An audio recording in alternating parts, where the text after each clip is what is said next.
បាទសូមគោរពអនុញ្ញាតជំរាបសួរពុកម៉ែបងប្អូនដែលបានទស្សនាវីដេអូរបស់ខ្ញុំបាទនេះណាពុកម៉ែបងប្អូនឥឡូវនេះខ្ញុំបាទសូមណែនាំដីនឹងផ្ទះមួយកន្លែងស្ថិតនៅភូមិត្រោកណាពុកម៉ែបងប្អូនទីតាំងរបស់យើងនេះគឺអែមែនតើឥឡូវនេះខ្ញុំបាទសូមបង្ហាញ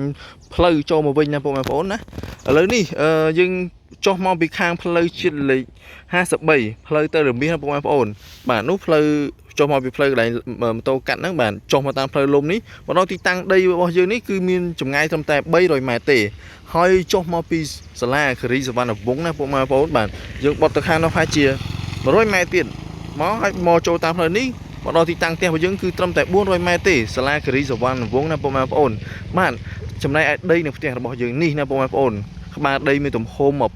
29គុណនឹង27មានទំហំផ្ទៃដីសរុបរហូតដល់783ម៉ែត្រការ៉េណាពុកម៉ែបងប្អូនហើយទីតាំងដីហើយនឹងផ្ទះរបស់យើងនេះមានរបងព័ទ្ធជុំវិញហើយមានតូបមួយរួចជាស្រេចតូបហើយនឹងផ្ទះនេះពុកម៉ែបងប្អូនហើយដីរបស់យើងនេះគឺមានរបងព័ទ្ធជុំវិញតែម្ដងមានកម្ពស់រហូតដល់2ម៉ែត្រជាងពុកម៉ែបងប្អូនហើយទីតាំងរបស់យើងនេះគឺយើងមានដើមដូងមានដើមស្វាយមានដើមខ្នុរមានដើមនេះឆាន់ម៉ាឡេពុកម៉ែបងប្អូនបាទមានឆាត់ម៉ាឡេហើយមានទ្រានៅខាងក្នុងរួចជាស្រេចផងដែរណាពុកម៉ែបងប្អូនមានរបងព័ទ្ធជុំវិញល្អពុកម៉ែបងប្អូនហើយជាប់នឹងផ្លូវ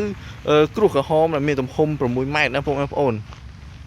ហើយទីតាំងរបស់យើងនេះជាប្រភេទប្លង់រឹងណាពុកម៉ែបងប្អូនហើយពុកម៉ែបងប្អូនអាចអញ្ជើញមកមើលទីតាំងឬក៏មានតម្រូវការដីដែលចង់ធ្វើផ្ទះលំហែឬក៏ចង់បើករកស៊ីធ្វើឃ្លាំងការ៉ាស់អីអាចអញ្ជើញមកមើលទីតាំងដីនេះបានណាពុកម៉ែបងប្អូនហើយដីរបស់យើងនេះអត់មាននៅណាឆ្ងាយណាពុកម៉ែបងប្អូនមានផ្ទះប្រជាពលរដ្ឋរស់នៅព័ទ្ធជុំវិញតែម្ដងនេះបាទខាងនេះក៏ផ្ទះប្រជាពលរដ្ឋខាងនេះផ្ទះប្រជាពលរដ្ឋឃើញត្បូងក្រហមពុកម៉ែបងប្អូនខាងនេះក៏មានផ្ទះប្រជាពលរដ្ឋនៅព័ទ្ធជុំវិញតែម្ដងនោះក៏មានផ្ទះប្រជាពលរដ្ឋរស់នៅដែរហើយផ្លូវនេះផងដែរយើងឡើងទៅដល់ខាងបរោក៏ត្រូវឡើងទៅខាង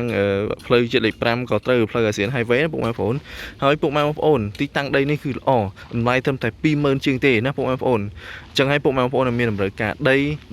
ក្រោមតម្លៃទីផ្សារមានផ្ទះមានតូបអាចរស់នៅបានភ្លាមចុះមករកស៊ីក៏បានចង់ធ្វើការ៉ាស់ក៏បានពុកម៉ែបងប្អូនអាចអញ្ជើញមកមើលទីតាំងដីនេះបានបាទសូមអរគុណសូមគោរពលា